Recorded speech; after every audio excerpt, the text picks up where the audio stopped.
Dr. Andrea Pezzoli from the Secretariat of Italian Competition Authority. The title of the presentation is AI and Antitrust, the Experience of the Italian Competition Authority in Digital Markets. Please. Okay, first of all, thank you to the University of Teramo, to Emanuela, especially for this kind of invitation. I'm extremely pleased to speak here. The discussion is really interesting. And a special thank to Martina Cavalieri, his best driver ever. It's just because of her that I'm here today, otherwise we couldn't reach this place so easily. Before starting, a double coming out. First of all, I'm an economist, so you're all lawyers, but after 30 years of sharing my life with lawyers, more or less, I begin to understand something. Secondly, unfortunately, I have a serious doubt that I cannot belong to the young speakers club. I'm pretty sure that I'm older than you, so it's a deviation that you have to accept. Given for granted the pros and cons of artificial intelligence, the speakers that intervened before me have already explained which are the opportunities and the risks. The outline of my intervention, might start from what Professor Di Cataldo says, just quoting the 100 years of loneliness, where there are no names. I think that we can look at the artificial intelligence, at least trying to give some concerns traditional and old names. Because, especially if we look at the value chain as a traditional vertical value chain, I think that the theory of arms are quite traditional. There are some new challenges, and we'll deal with them. But, my first attempt is just to look at the value chain and considering which are the potential traditional competitive concerns. And secondly, I'll try to illustrate which is the experience of the Italian Competition Authority in the digital markets that can be useful when we are going to address something to AI. Because, from the enforcement perspective, with the French authority, the Italian Competition Authority is one of the more active in Europe at the national level in the digital markets, because we have complementary tools, new powers, and now even new skills. But, we can move. Just looking in a traditional way at the value chain of generative artificial agency, I guarantee with Joseph we didn't collude. But there is a large overlap of what I'm going to say and a large degree of agreement. I hope not a restrictive one, but so the three main stages, the three main steps of the value chain of generative artificial agency are the first one, computing power, hardware, cloud, and resources. Chips. He mentioned chips is part of the first floor. The second floor is data, big data, and at the same time specialized data. Because, big data means a lot of things, but not all the things. And third, foundation models. And especially foundation models require talents and technical expertise. All these resources are scarce. So, we might look at it in a very traditional way because, there is, you can skip, there are the traditional concerns is that there might be problems of foreclosures. So, for instance, there is a problem of access to chips, to the clouds, to data, and looking at the third floor, the one concerning the foundation models, to talents. So now, it's very fashionable in the antitrust community to begin, finally, I would say, to look also at the labor markets. Labor markets are very special markets. There are human beings, so I mean, we have to handle with care. It's not just a toothbrush. But I mean, there might be competitive problems even in labor markets, especially if the talents are not so widespread. There are very few, and if you have the talents, you have the foundation models, and other players cannot play.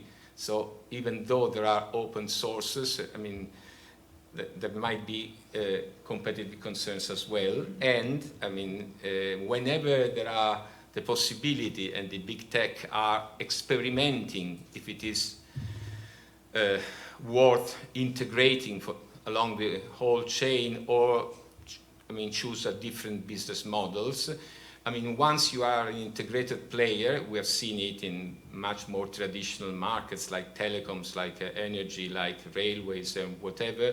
There is always the temptation of discriminate. There is a sort of discriminatory temptation. I mean, nowadays, I mean, giving new names to old stories, we have to speak of self-preferencing, because if we don't mention self-preferencing, we are not cool enough. But I mean, they are just exclusionary abuses or discriminatory abuses. From my point of view, nothing particularly new. I mean, along this value chain, there is the problem of the, let's say, the different shades of openness. Not that they are 50 or something like that, or that the level, the quality might be higher, I would say. And there are also the attempts to experiment new business models. But I mean, this is nothing new under the sun. Apart from the, let's say, from the need to assess what's going on labor markets, and because it's a new challenge in a way. You have to look at the buyer power. The buyer power is a kid with which, I mean, usually antitrust agencies are not so used to deal with. But I mean, otherwise, nothing new. I mean, you can speak of milk, cheese, and distribution of cheese. It's a typical vertical value chain. You can move. In this special situation, there are also not only the competitive challenges, but also the regulatory challenges. So there is a continuous debate in the antitrust community, the DG Comp, but not only in Europe, also on the other side of the ocean. I mean, is it better an ex-ante intervention, an ex-post? I mean, from my point of view, it's slightly too academic, because also antitrust enforcement, in a way, is a sort of ex-ante. Joseph mentioned how crucial is merger control, and merger control is a typical ex-ante exercise, so nothing new. So, I mean, this difference is very blurred. I mean, but anyway, there is a problem. I mean, Professor Latella showed us just a little bit of how many regulations are related with artificial intelligence, and I can add also the Digital Markets Act. Joseph mentioned it, the Digital Service Act, the Data Act.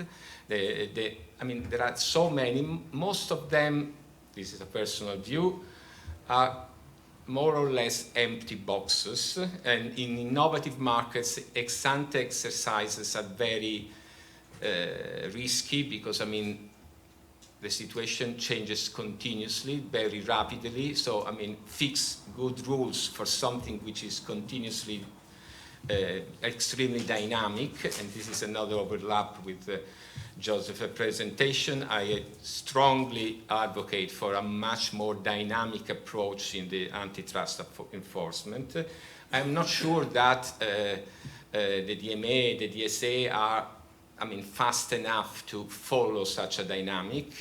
And I mean, I remember that during the discussion concerning at that time it was called the new competition tool, and overnight it changes name in a Digital Markets Act. The problem was we need a quick and timely response. I'm curious about the quick and timely response concerning the gatekeepers. We are already seeing that it's not that timely, it's not that quick. But the problem is that we need to choose. Is it better to do something timely? Because the times are changing. Some singer used to say it like that. But anyway, the times change extremely rapidly. Or, I mean, as an economist that I really like, Freddy Genie, in a fantastic article that I suggest to read, it is learn to walk before we run. We have to understand, because otherwise we are ruling, we are regulating without understanding. But, there is always a but, if we are too slow, and the digital markets experience is on the table, these are markets where tipping is very easy. At the moment, the artificial intelligence, let's say, sector, if it is a meaningful expression, it's still an oligopoly. I mean, the question that Joseph raised is, I mean, is there any dominance? I mean, we might see, but I mean, we see at least 3 or 4 players and a certain degree of openness. So not the typical ingredients of dominance are not so evident, but I mean, every month, every week, the situation changes. And I mean, if we arrive too late, we arrive at a situation that now, with another very cool new term, where the market power is entrenched. Now we have to pronounce entrenched, because otherwise we're out of the cool discussion. But I mean, seriously, afterwards the markets are no more contestable. I'm using old-fashioned terms. But I mean, this is a trade-off that it is not easy to solve, because I mean, the large amount of regulation we observe, it was very fast. I'm not sure that we have learned to walk before writing the regulation, but I mean, we needed to do something. So there are some typical lessons that we can learn from the digital markets. So the crucial role played by network effects, by the tipping, by the entrenchment. So have we to regulate as soon as possible? And there is also the question of the open source that Joseph stressed quite clearly. Is there a problem of exclusivity? Question mark. Do we need a certain degree of exclusivity and another degree of openness? So it's not that easy. There is also the problem of security, of resilience. I mean, the CHIPS is the typical example. I mean, the reaction of the United States with the CHIPS Act is clear, and we'll see at the end of my presentation how these questions, these issues require a new perspective of industrial policy, of pro-competitive industrial policy, but it's an issue of another seminar, so I don't want to open this window, so we can move it. But there are real new challenges, especially if we look at the artificial intelligence, the generative artificial intelligence, as an outcome. Because if we look at it as an input, I mean, from my point of view, I mean, we have the tools, we should know how to manage, so nothing new. If we look at the algorithms, especially of the machine learning, the autonomous agents, the problem is not that easy, and there are two different perspectives. The first one, pricing algorithms and price discrimination. As an economist, I have to say price discrimination is not a sin. The Italian terms seems to have sort of negative value, but discriminating could be extremely efficient. Possibly there might be some problems of consumer protection if the criteria of discrimination are not so clear-cut or not transparent, but I mean, discrimination per se is not necessarily a problem. It could be also an efficient way to make the lower part of the demand, so the poorer guys pay less and the richer guys to pay more. So from my point of view, nothing wrong. The other problem is the crucial problem. I mean, pricing algorithms and collusion. It's a new problem. It's quite complicated, both from an economic point of view and from a legal point of view. There is a serious problem of liabilities, but we'll see in the next slides. So these are, by and large, you can look at it, we can skip, apart from the headquarters of the Italian Competition Authority, if it happens to you to be in Rome. But I mean, this is a short list of interoperability, portability, intersection between competition and privacy. We'll see at the end of the presentation, exploitation and market for data, imbalance of power in digital, and dynamic and personalized price, which is the extreme form of discrimination, for pricing discrimination. Could be not, one can be so too comfortable with the personalized price, but I mean, in principle, they are not necessarily bad.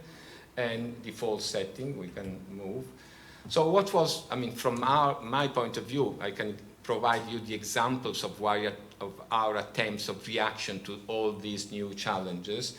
So now we have new powers. I mean, the first new power is that in the Italian legislation there is not only the abuse of economic dominance, but there is also the abuse of economic dependence that we can assess only if there is a competitive implication. Otherwise, it's civil right, it's civil something else. We don't want to.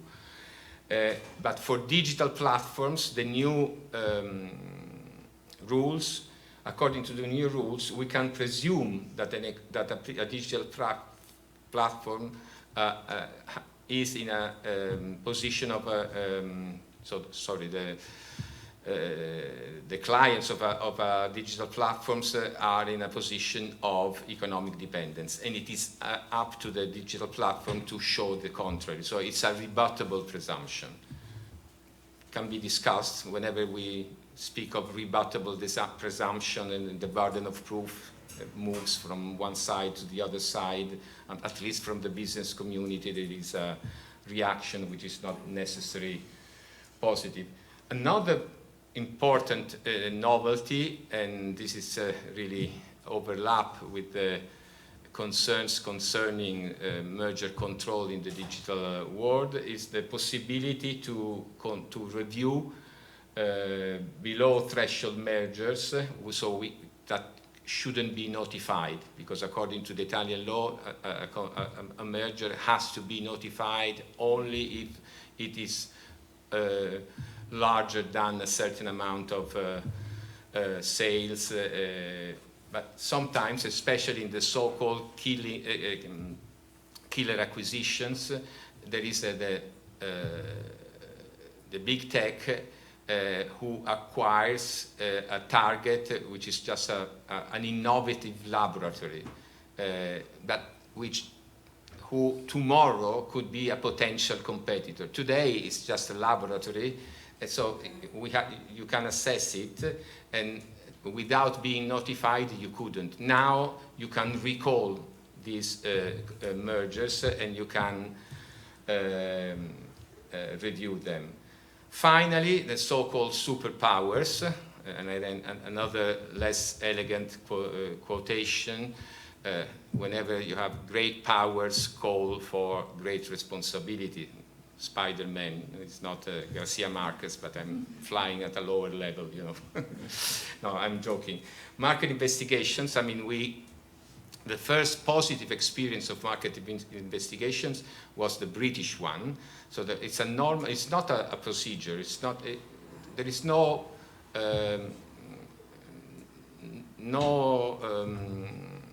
bad conducts, no violations of Article 101 or Article 102.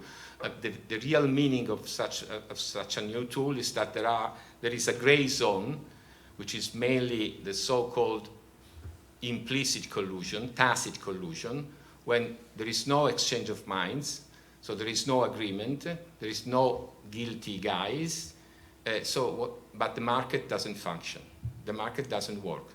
So you can do something if you realize that you are in a position like that, where there are switching costs, where there are something which do not depend on the behaviors of the players of the market.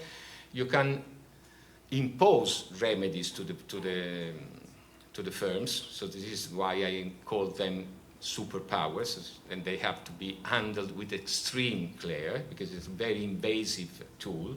Or you can suggest to the legislator new rules in order to make the market working a little bit better. Operational tools for a cultural problem, but it's not only a problem that it is a typical Italian problem. The leniency programs do not work that well, even at the European level. But we have now a whistleblower platform where you can maintain your anonymity, and you can dialogue with the competition authority. And from that new tool, I mean, we now discovered a number of interesting restrictions, both as potential cartels and as mergers that haven't been notified, and that they shouldn't, because they are quite dangerous for the competitive process. Third column, and this is a new challenge for most of the competition authorities. I mean, we need expertise. We are speaking of artificial intelligence, I mean, pretending to understand it. I mean, now I have learned a lot of new terms. I have even begun to understand a little bit more, but we need, I mean, we hired 37 new officers. I mean, 2/3 of them have a PhD, so the level is quite high, both economists and lawyers. But we are currently hiring also data scientists in order to understand how an algorithm works, because otherwise we're speaking of nothing. There is a digital unit now with computer scientists, and we are beginning to use also external consultancies, especially in market investigation. Okay, the need for new skills and new expertise is a common need also in other European and national competition authorities, and not only in European national competition authorities. Our experience is quite relatively sound, relatively strong, because of a number of important cases concerning digital markets. Here there is a list of the most important of them. Some of them were concluded with a prohibition, like the abuse of dominance by Google, I mean, which obstacled the possibility to include the NLX map in the Android Auto. The Apple Amazon one with a super fine of 1,200,000,000, the Amazon FBA. The Apple Amazon, again, it was an agreement aimed at excluding the possibility for more aggressive reseller of Apple devices in the marketplace of Amazon. And again, there was a prohibition in 2021. Google Hoda was an extremely new case that we unfortunately would add. The decision was based on commitments, so the commitments were extremely fruitful. So, I mean, but I would have been curious to go to the end of the case in order to understand how the new market was developing, because there was a possibility for individuals to sell their own data, to sell to a company which could resell this data to advertisers, or exactly just playing the role of an intermediary, like what Google, Meta, or Amazon do.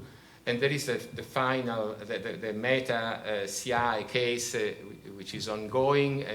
It is on the basis of abuse of economic dependence, so the new power I mentioned 2 slides before. And finally, there is an interesting case where the overlap between privacy and antitrust is extremely serious. It's a case which is run by the Italian competition, the French competition, the German competition authority, the Polish and the Romanian. And there is the need for a convergence, and there is the need to find an equilibrium with the privacy agency, which is not an easy task. So here there is, you can have a look, there is the possibility of using multiple tools. I mean, I just stressed the possibility for the Italian Competition Authority to have a double tools. So we have also we can implement also consumer protection rules and antitrust. Sometimes there is a certain degree of conflict because, I mean, consumer protection might be a little bit too paternalistic. But, I mean, when you use the two tools as complements, they can be extremely powerful. Here there is a list of interesting cases that if you are so perverse to be interested, you can look at. There is also the possibility to advocate and to suggest the legislator to do something better.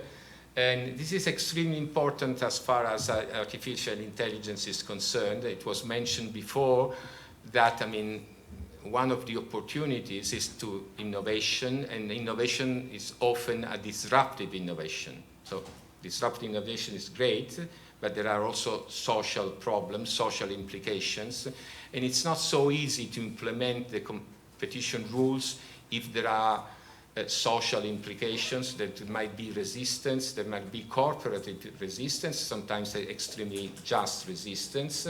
So you need public policy that have to be complementary with a rigorous implementation of competition rules. So for instance, Jean Tirole used a Nobel Prize, uses to say that, I mean, in Europe there is a problem of the so-called mid-tech trap, which means that more than 50% of research development efforts are aimed at middle technology. I mean, we can call them automotive, which is much simpler, and which is not disruptive innovation. So we are back to China, to the United States, so we need to innovate in a more aggressive way, but if we do it, there might be social implications, and the automotive example is quite clear-cut. So I like usually to quote this quotation from Schumpeter, who is, I mean, quite expert of disruptive competition, but even Schumpeter, who was not a particularly progressive economist, I mean, he was quite close to the Nazis, so in a way. So there is certainly no point in trying to conserve obsolete industries indefinitely, but there is point in trying to avoid their coming down with a crash and in attempting to turn a route which may become a center of cumulative effects into orderly retreat. So we need public policy which can support a rigorous implementation of competition rules, but they have to help the orderly retreat. Otherwise, the resistance, the bad or good, whatever you like, cannot allow such a promotion of innovation. So I've already mentioned the critical issue of the algorithm collusion, and so I don't want to. And the main difficulty is to find the exchange of minds, the exchange of wills, because, I mean, if there is an algorithm, I have an algorithm, an intelligent algorithm, which matches the pricing strategy of Emanuela, of Joseph, but it's my behavior. I didn't make any telephone call to Joseph or to Emanuela, so there is no exchange of minds. So the attribution of liabilities is not that easy, and in fact, the rare cases concerning algorithm pricing, collusive algorithm prices, are, I mean, presume the existence of a traditional cartel, and then the algorithm pricing facilitated. So at the beginning, there is the exchange of minds. I call you in order to share the market. And afterwards, because of an algorithms, we don't need to call each other anymore. But I mean, so, but anyway, this is a serious challenge, because now, and this is why the recent, and I'm going to conclude, the recent experience of the Italian Competition Authority could be extremely useful. Possibly you have read on the newspapers that, I mean, usually when Christmas is coming, when the summer vacation are coming, there is the question of the tickets of the airline from and to Sicily and Sardinia are particularly expensive. You have to look at them because it's not necessarily so, but anyway, of course, there is a question of demand and supply. It's the market, babe, whatever. And because of that, we, launched at that time in 2022 a not particularly sound investigation with the possibility of an agreement between ITA and Ryanair, which, it's not particularly, not immediate, We didn't find anything, and immediately after a few months we decided to close the investigation. But with the new powers now, we are investigating, with the market investigation, if the use of price algorithms in the air transport could create some competitive concerns. Okay, I have to stop. No, it's okay. Just 2 minutes. Okay, these are the old questions, but I have something to conclude because I think that two points are crucial. Having tried to provide such a broad picture, I think that there is a crucial point.